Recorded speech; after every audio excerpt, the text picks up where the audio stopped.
So let's talk about Nick Chubb contract.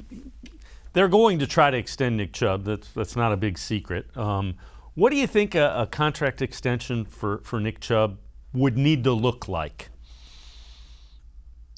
I think you're probably looking in the range of 4 years and then probably between $50 and $60 million. Now, Christian McCaffrey really reset the market last year. He went, I think it was around 15 or 16 million a year.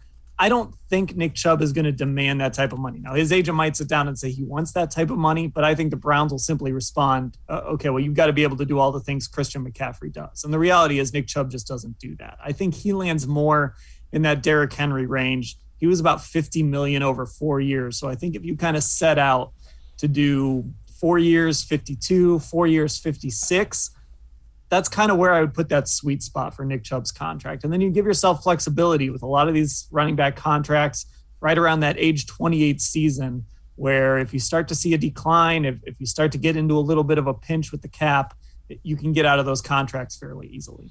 Do you figure it's kind of up front, so there's some money that they saved from the Sheldon Richardson contract that you can use to kind of make that back end of it not quite as big of a hit? Yeah, I think it'll be a deal where you kind of see the number and you're maybe blown away a little bit. But then when you dig into the contract a little more, you realize, okay, there's a bunch of money up front. There's a bunch of money in the signing bonus. And when you get to year 3, year 4 of the extension, okay, now there's not really any cap hit. If you need to move on, like I said, if he's in decline, whatever happens, you can move on. If he's fine, if he's still the Nick Chubb that we know, and the guy's Adrian Peterson and he's just never going to stop running, then great. You've got him locked up. I think that's the structure the Browns will seek in this contract.